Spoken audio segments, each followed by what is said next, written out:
Um, before we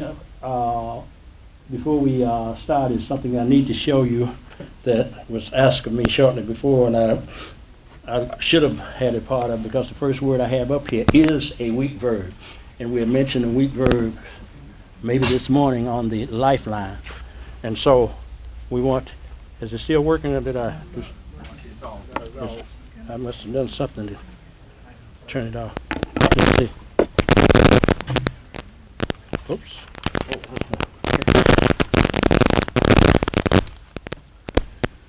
Testing 1, 2, 3. Oh, I think we changed the channel. Oh.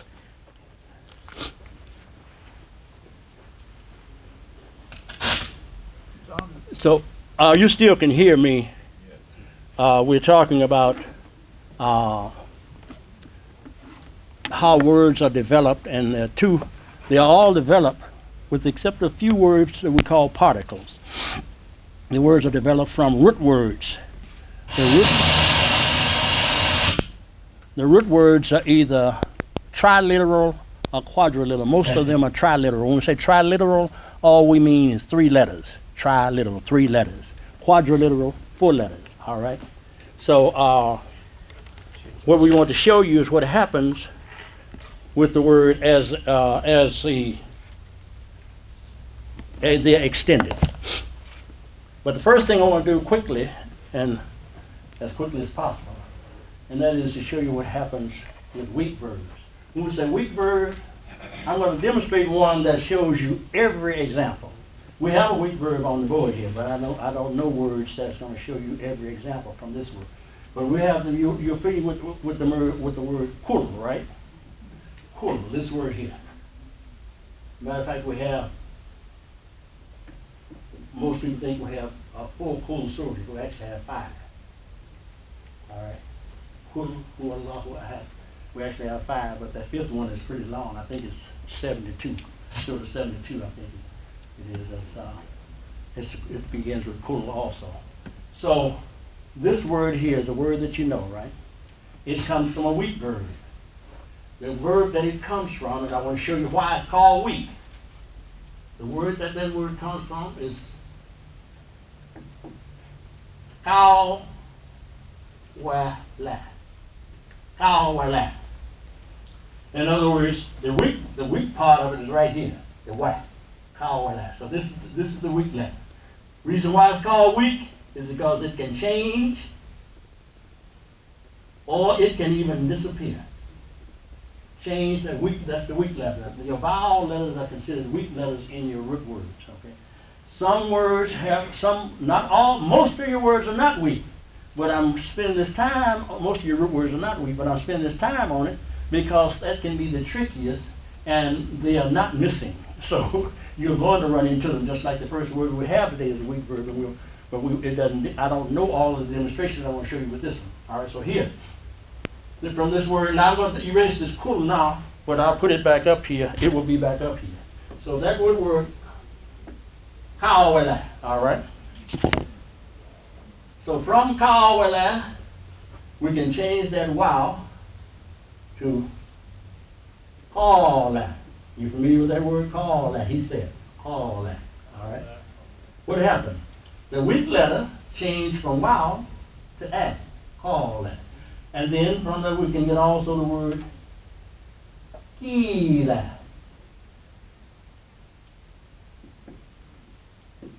As they said. All right? Kila. What happened to the wow? It changed to e. So it changed from wow to add to e. And then the word that we had up here a little while ago, which was kul. So it changed from wow to add to e to disappearing altogether. That's why it's called weak. It can disappear even. It can change from one. Now, what does it change? It can only change to a vowel. Now, it can't change to just any letter. In other words, it can only if it's wow, then it only can change to e or a. Okay, it just can't just change to any letter. Not mystery, you know. It's a limit to what it can change to any of the vowels, any of the other vowels. Okay, that's the characteristic of a weak verb. It can either change the vowel letter from one vowel to another vowel or to disappearing altogether.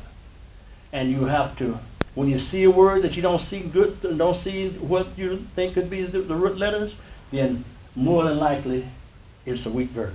Okay? All right. Now, why is it important to know the weak verbs? To know the root letter. Because in the root word is the essence of every word that comes from it. Meaning that every word that comes from the root word is simply a modification of the root word, saying it a little bit different way. All right? So, we have a root word on the board here now. Amunah. Some of you may not even be familiar with this word Amunah. You begin with Amanah. But the beginning of it is actually Amunah. Amunah, I'm going to show you the relationship between these. Now, there are more words than this, but I just was giving you some examples. Sure.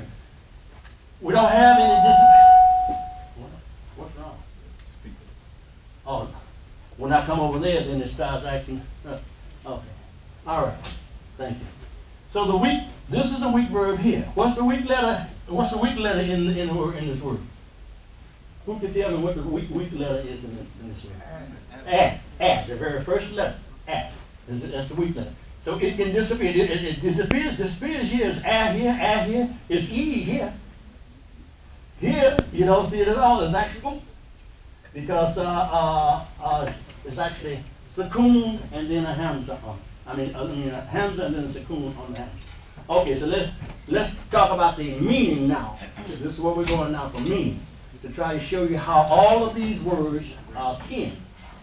Y'all must be kin. All y'all got the same eyebrows or something. Well, this is what it is. Think of words like they're people. That's what they are. They're people.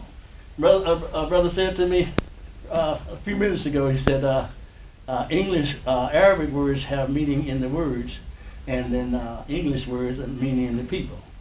And I smiled at him and agreed with him to this extent, that actually all words, the meaning is in the people. And that's the reason why the spoken Arabic today is not the same as the Quranic Arabic. Because the people have carried different meanings with them. And I ran into a young man on Iraq this past week. And so he was a talker. And he got it when I saw his name was Agin. So I said, oh, venerable scholarly one. He didn't even know what I was talking about. And he come from a Muslim family. He didn't realize what the meaning of his name was, because to him, it's just a name. And to prove it, when he got out, first he would ask me about my driving and so forth, and I told him these things I had done after I retired. So I told him I didn't want to keep retired, was killing and so forth. And I said, travel? I said, well, I did some travel. I made the Hajj and so forth. The Hajj? Where'd you go? Yes! That's right. With the name ID, he asked me where did I go. So I told him to Mecca, Well, the point I'm making is that don't think that just because he can speak Arabic, but he doesn't know the meaning of that we're talking. He knows the meaning that's in them today, and not the meaning that's in the Quran. The Quran goes back to the time of the Prophet. And some of the words in the Quran were not in the language at all until the revelation came to the Prophet. Okay. So now, Amunah means to trust. All right? All right. What does Amanah mean? No. To believe. Now, what's the relationship between trusting and believing? Can you believe in something that you don't trust? See, that's how powerful the relationship is between. And then, of course, this is Iman, which is faith. Meaning, this is the name of all of this that you believe in, is Iman. That's the faith. And Mantu is I believe. All right? Or I trust.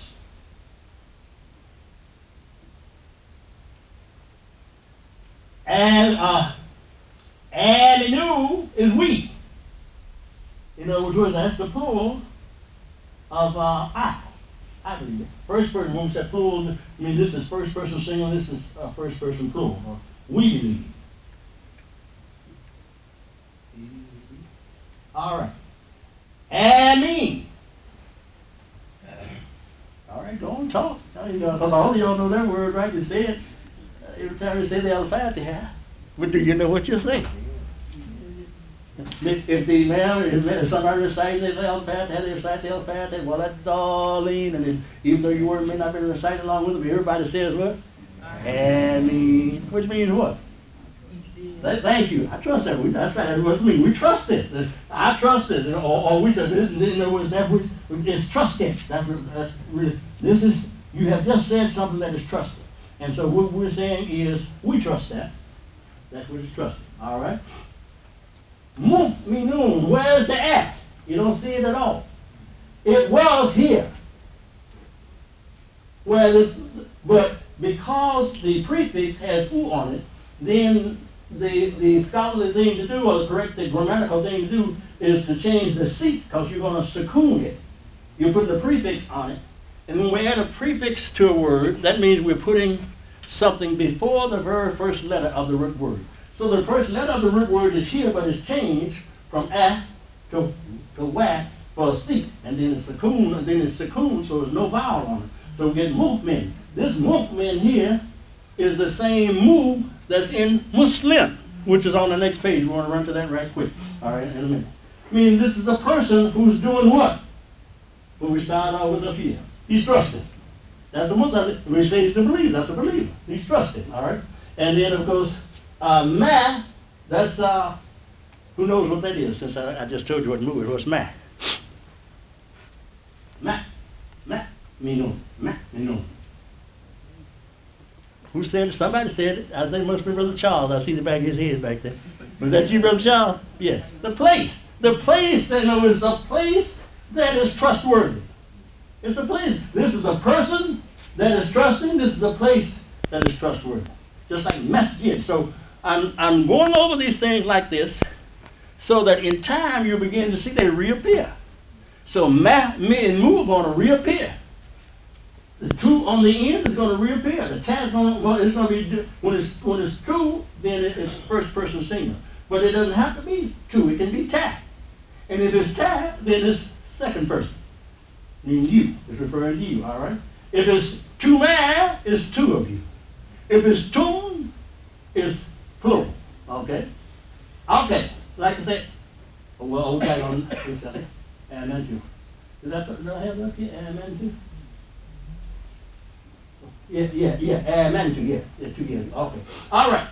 So the pattern that I'm trying to use, so that I want you to understand what the pattern is, so you'll catch it every time. Because every time we present it, it's going to be the same pattern, but with different words. Is that right now we're taking words that you are familiar with. You're familiar with mu'min. You're familiar with el-mu'minun. Mu'min is one believer. El-mu'minun is the believers. Now, this word here came up today in our discussion on the Lifeline.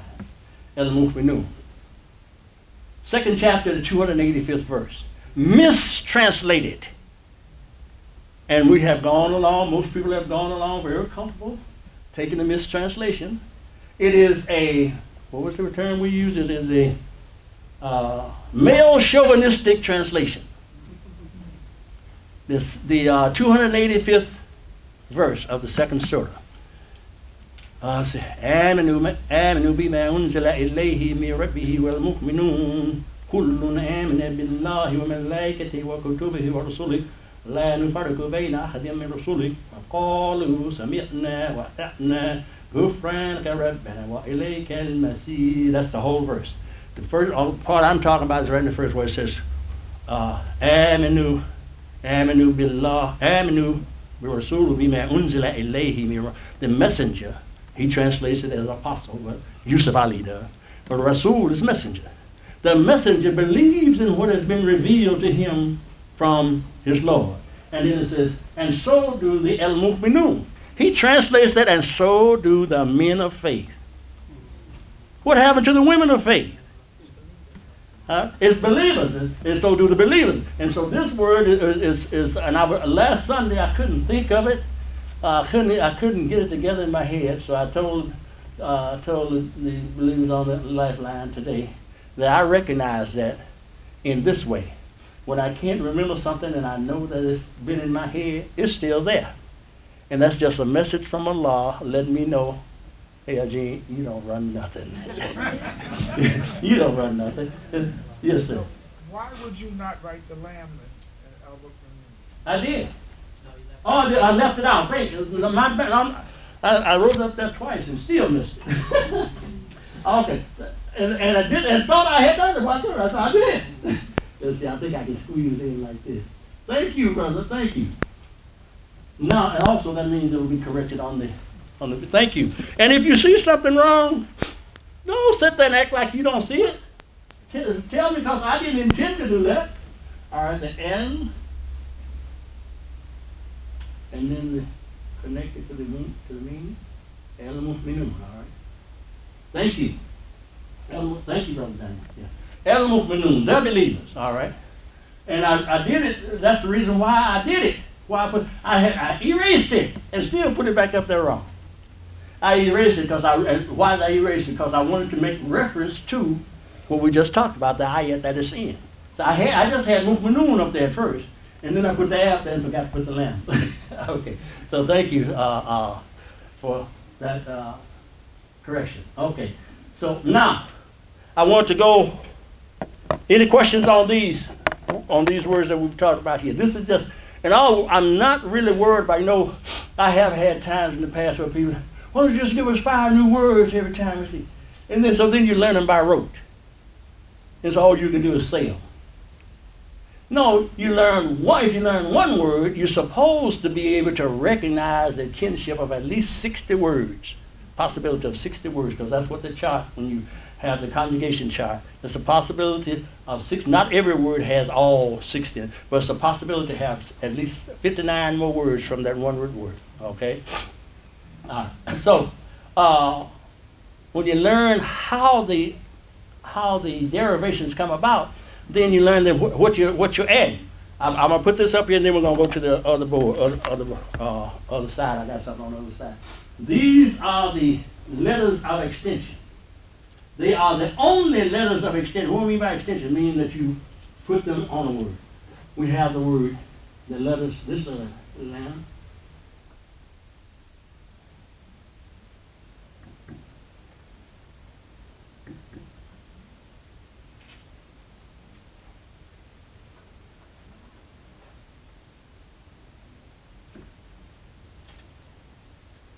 Is that 8? 1, 2, 3, 4, 5, 6, 7, 8. 8 letters.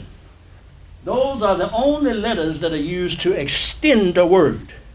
If you have an extension and it is not extended by using those 8 words, it is a compound word that you have, not an extended word. Compound meaning 2 words coming together. Okay. The only way to extend the word from its root is to use one or more of those 8 letters that we have up there. All right. Quickly, before we flip the word, I got it already on the side. This is basically 2 or 4, and it also can mean emphatic, to make something emphatic. So, but just basically just remember 2 or 4. That's a good start. All right? That's not all of them, but 2 or 4. That's a basic use of that word. All right. E is usually used to pluralize.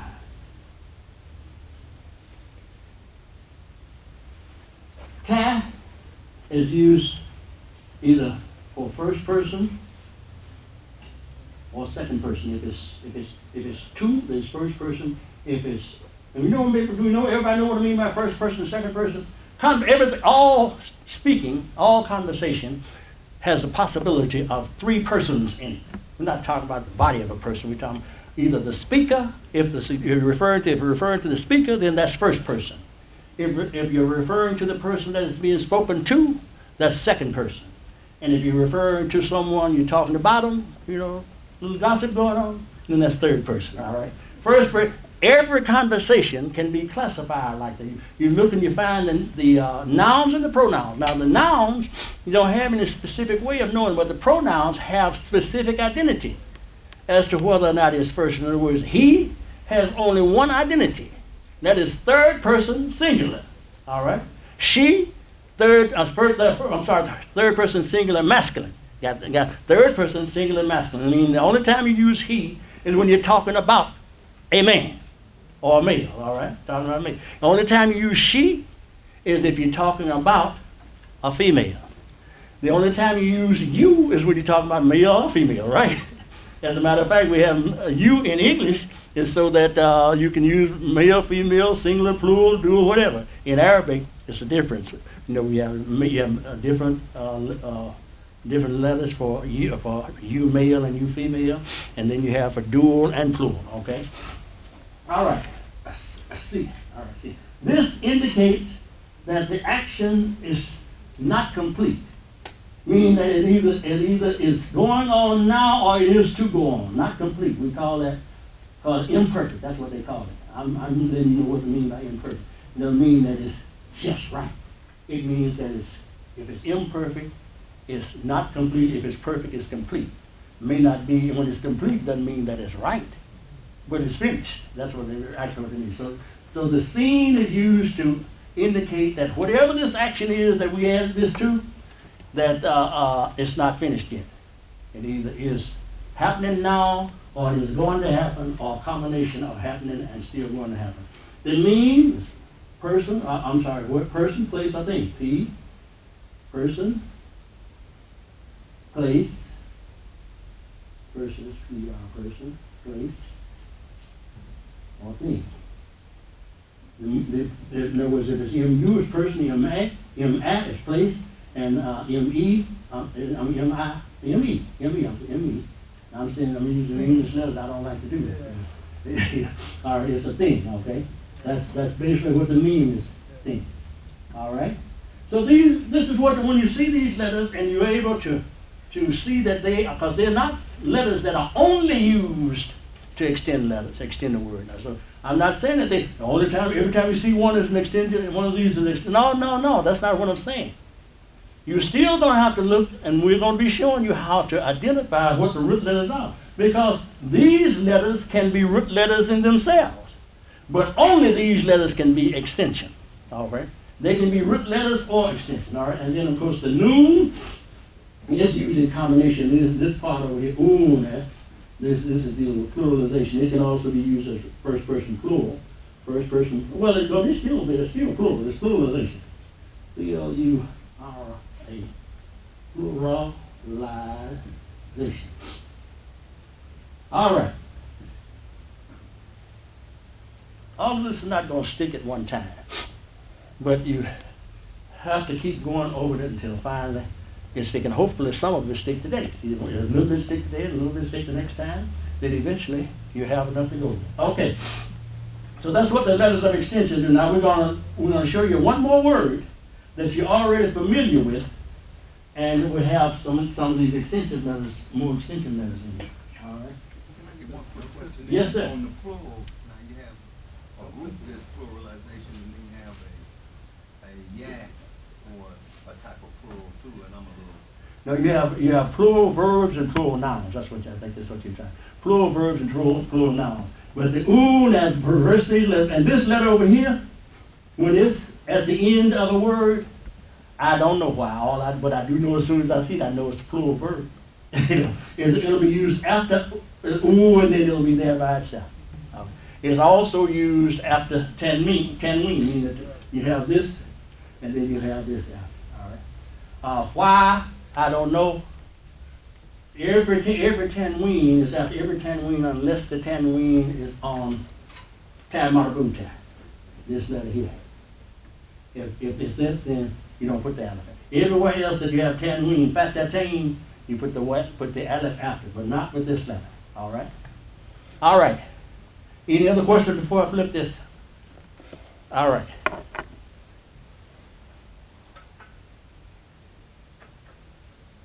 One comment I would say, the he.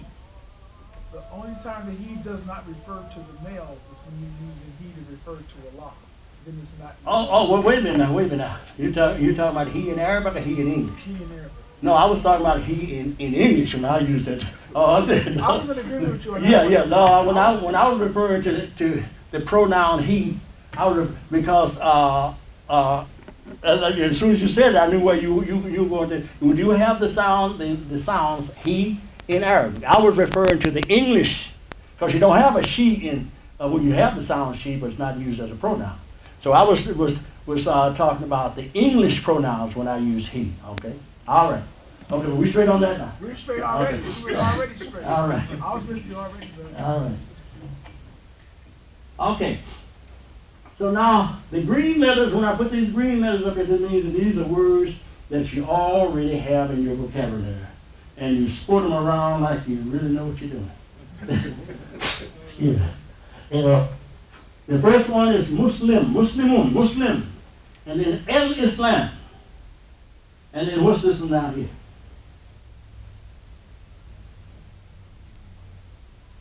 All right, Brother David has it. He didn't want to set y'all out.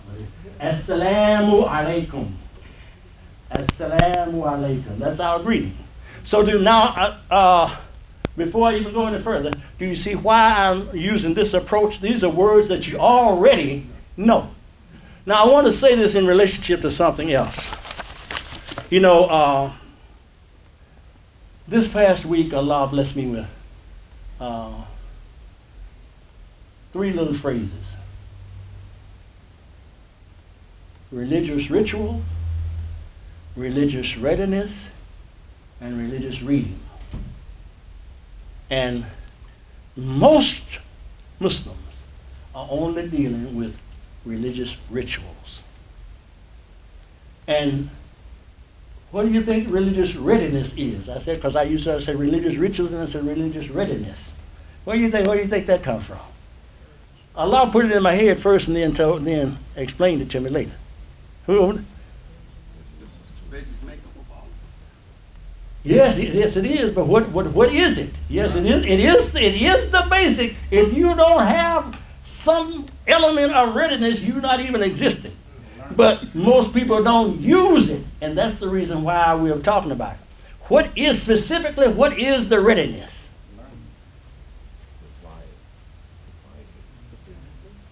What is it that everybody in here has? Huh? Mind. We all have a mind.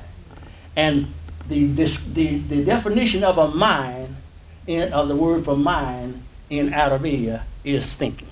Somebody said thinking, but I want you to... So that's readiness. If you're not thinking, you're not ready. Even if I don't mean just about Arabic, I mean anything. If you say, well, I'm going to do so and so and so, and you don't give any thought to it, you're not ready. And ain't no telling what it might turn out to be. So you have to give some thought to it. So religious thinking is really what I say religious. But I just wanted to have the R, the religious, religious ritual, religious readiness, and religious reading. What is the reading? Comprehension. After you have given thought to, and so what am I talking? I'm talking about. I'm putting those 3 together, not separating them. We're already involved in the rituals. We got this ritual. Assalamu alaikum wa alaikum assalam. How you doing? Do you think about what you said? And are you serious about it? See, you don't tell me assalamu alaikum and then step on my foot. I mean stomp my foot. If you say assalamu alaikum and stomp my foot, you're a liar. You didn't mean that. Assalamu alaikum is not just a greeting. Ritualistic it is, it's just a greeting. But it's more than a greeting. It is a prayer, it is a command, it is a cautioning, letting you know, hey, peace is an obligation on you. Why? Because it's alay, it's on you. That's the mistranslation when they say, peace be unto you. No, the assalamu alaikum does not mean peace be unto you. It means peace be upon you. Meaning that I want peace to be on you, and you have an obligation to make peace also. All right. So that's taking and then of course when you actually engage in trying to be peaceful, then you're taking it into the reading. The readiness is to think about what you're saying. But how many of us think about it? We say, Assalam. You know, Assalam, wa alaikum assalam. And you don't give me the greeting, you even look at me. I mean, you just say the word. Wa alaikum assalam. Some of us don't even say wa alaikum assalam. Wa alaikum assalam. Wa alaikum assalam. Just some words coming out of your mouth. Okay. So, give thought to the greeting. That's a good place to start, isn't it? We greet more than we pray. So give thought, then give thought to your prayer. We were talking this morning about a part of the Al-Fatiha. Just a little part. Ihdina sirat al-mustaqim. We didn't go into the sirat al-mustaqim, just the ihdina. Ihdina is a request. Asking Allah, and the word hadah, ihdina, is coming from the hadah, which is hadah means guidance. He guided. Hadah, he guided. And when we say ihdina, it's to guide us. We're asking Allah to guide us. Now, if you ask Allah to guide you, what should you be doing? You should be expecting it. You should be looking for it. Well, you ask for something not even. How many of us say the Al-Fatiha, and we say it in every prayer, every rak'ah of prayer, and get up and don't pay any attention about what's going on in life. We should be looking for guidance. We should be looking, what is Allah showing me today? That way we're growing. We're listening to the tape of the Imam Mohammed this morning on the Lifeline. And he said, I don't know how old he said, if I leave the house, but it was real old, he said. How old is it? Anybody remember how old he said? He said, I hope to still be growing. And he wasn't talking about the physical body. I mean, growing in spirit and in mind. But if you're not looking for anything, you're not going to get anything. Now, how did I get off on that? Because some of you don't feel like you're getting anything from the Arabic. Why? Because you're not looking for anything. you come in here, I haven't seen a piece of paper, a pencil, in all these few years that I've been doing it. Nobody looking, so you're not looking for anything. Now, you may have a photogenic memory. That's good. But for the most part, something should be scribbled down somewhere so that at least you can, I don't know what this is. I don't even know what this mark is, but I'm going to make this mark and then I'm going to ask him what it is next time if I don't remember. And start making the marks. How many of you read the Quran? I'm not talking about in Ramadan. Ramadan is reading and not studying. But how many of you during the year when you're studying? All right, we have more time to study during the year. Ramadan, we're trying to make sure that we cover it all. But how many of you make notes of what you see? That's what we should do. That's what I do. That's why. And then what I do now with the Lifeline, I come and bring that next Sunday. I bring it to the people on the Lifeline. What Allah blessed me to see that I hadn't paid any attention to before. But then we're gonna do these right quick. I don't know how much time y'all want. 5 minutes. Okay. All right. Okay. We had someone was asking about the ayat where it says none can guide those whom Allah leads astray, and none can. 39, 35, 36, 37, 39 chapter 36, 37. But anyway, I had never really looked at the Arabic, but when the brother brought it to our attention, I looked at it. And I told him, I said, well, right away, I can tell you that Allah is not I'm looking at the Arabic now. Allah is not misguiding anybody, because if he were, then the dalala would have to have a shadda on that first lamp, and it doesn't have it. I think it was dalili. I don't remember exactly what it was now, and I don't have enough time to go into it. Next time, inshallah, we'll go into it. But knowing what I know about how the words are structured, I know that if it's causing it, if Allah is causing it, then, or anybody is causing it, then there has to be a shadda on the middle letter of that verb. And the word for misguidance has to do with dalala, which means that's in dalin, that's where it comes from.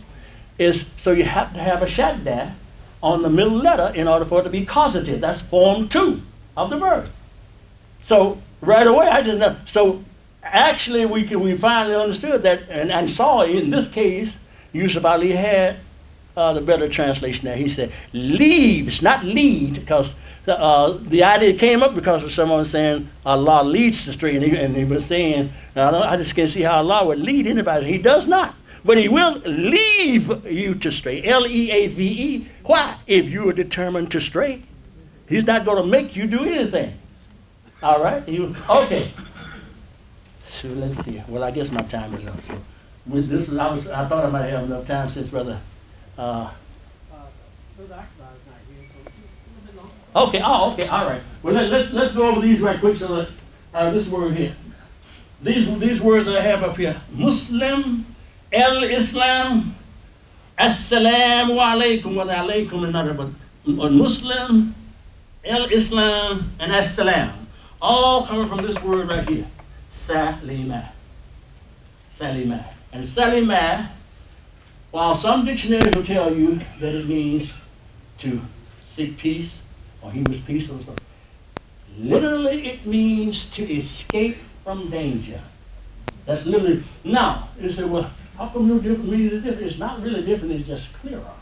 It's more specific. So, because you say, well, how do you seek safety? I think they said to seek safety. He was safer to seek safety. How do you seek it? By escaping from danger. Can you be safe if somebody got a Glock snapping it on you? You got to get away from that danger first. Then you can be safe. All right? And the same thing holds true with the words that's coming. All these words that we have here coming from, it has to do with safety, or see, even though it may be submit, or for instance, salam, that's the greeting without the L on it. Salam is peace. This salimah means to escape from danger, although I'm not arguing with the definition that you may see in the dictionary where it says, it may say to seek peace. So, but you know, just common sense, I'm sure you'll agree with good common sense that you cannot be safe if you're in danger. And now we can go on and start reading now because Akbar's here. I know he's here because I see Sister Venus. So, yes, sir. I have one question. You say Assalamu alaikum. What is the best return? The only proper return is wa alaikum assalam. That's the only proper return. And it's saying, so what are we doing? We're saying the same thing and back to you. That's right, back to you. In other words, I say assalamu alaikum, I'm saying peace be upon you, both for your pleasure and for your obligation. You're obligated to be peaceful also. And so you're saying wa alaikum assalam, you're saying the same thing to you, brother. If you say, now, go ahead, Nick. Now, off the topic, what happens? You remember you were telling me when you Salam. Salam. That's substandard. Yeah. That's substandard. Yeah. If some, and also is not all, it's substandard. But if someone says assalamu alaikum to you, then if you say wa alaikum salam, then you have violated the Quran. That's a Quranic violation. Then, if I say salamu alaikum, that's substandard. It's all right, but it's substandard because I'm saying salam. That's any peace. As-salam is the peace. See, salamun, that's peace, any peace. But as-salam, not only is it the peace, it's also an attribute of Allah. All right? Ar-Rahman, Ar-Rahim, Al-Malik, Al-Qudus, as-salam. It's the fifth attribute of Allah. All right? Okay, now, there was something else I wanted to add. If I give you the greeting, the Quran says that if you're given a greeting, you must return it with an equal or better greeting. That's what I'm trying to say. So if I say assalamu alaikum, then you say wa alaikum salam, then you have violated the Quran because you didn't. You should at least say back to me wa alaikum assalam. All right. Now, of course, you can increase upon wa alaikum assalam wa rahmatullah wa barakatuh like that, but at least give me back as much as I gave you. That's Quran. Okay. All right. Did that take care of that? Yes, sir. I just want to publicly apologize to you. I'm a brother who used to take nothing but notes for the Imam, everything he said, and I became so refined in that process that nowadays it's easier for me to, every time I've listened to you, I've taken pictures, Mhm. because each time you have written something down that was educational to me. Mhm. And I want you to know that when I go back and study what you have given me, I like taking the picture instead of writing it down. Oh, no problem. Because it allows me Yeah. to know where I got it from, Mhm. and I say a dua for Yeah. you too. So if Alhamdulillah, I made you feel alhamdulillah. as though I was slighting you, I Oh, want no, to sir. apologize Alhamdulillah. to you. Alhamdulillah. Yes, sir. Okay. Wa alaikum assalam. On that greeting, Imam Muhammad addressed it like this. He said, the Quran says, you give me the greeting, you should give me one back that's equal Yeah, that's equal or better. or better. Equal. There is no greetings that you can give me that's better than Assalamu alaikum. Yes, it is. So the Imam Yes, yes. said, Wa alaikum, listen, wa alaikum assalam wa rahmatullah wa barakatuh. Now I have improved upon. let me finish my thought. The Imam said, when you give the greetings of Assalamu alaikum, he said, give them the equal greeting or better back, which is Assalamu alaikum. Yes, you're right. That's Same right. thing. Right, So, right. rather than to go through all that, just say Assalamu alaikum back. Yes, you're right. Resolve all of that. Yes, yes, yes. But it can, in other words, it can be improved upon. That's all I was letting you know, that it can, that Assalamu alaikum can be improved upon. Otherwise, Allah would not have put it in the Quran like that. So, in other words, Assalamu alaikum can be improved upon by saying, wa alaikum assalam wa rahmatullah wa barakatuhu. All right, so now that's improvement. Salam, peace, yes. But then we want rahmatullah, blessings, and barakat. I mean, blessings is barakat. Reward, yeah. Well, rahmatullah, rahimah is mercy. But in other words, peace be upon you and Allah's mercy and His blessing.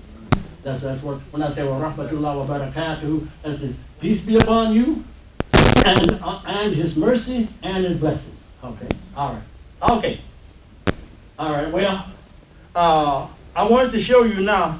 See this letter here. This is one of the 8 letters that we had on the other side, but it's not a letter of extension. It is one of the root letters.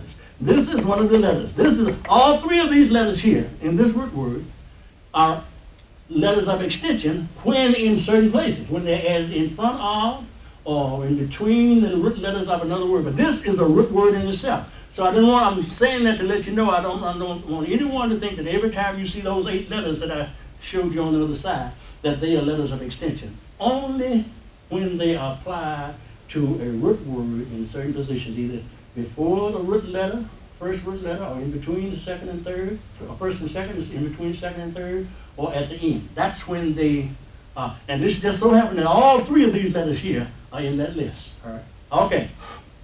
So then we have, this is, so what happened, this is Salimah. What happens to this one here? Salam. What happens with Salam?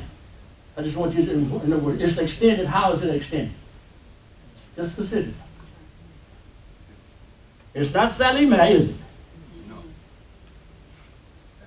Thank you, the Aleph. The Aleph is, so that is, how we classify that extension then?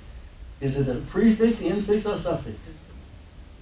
Infix. That's all I want you to say. I just want you to think, see the connection, think. It's an infix. Why? Because it's between the lam and the meme. So it makes it the infix, all right?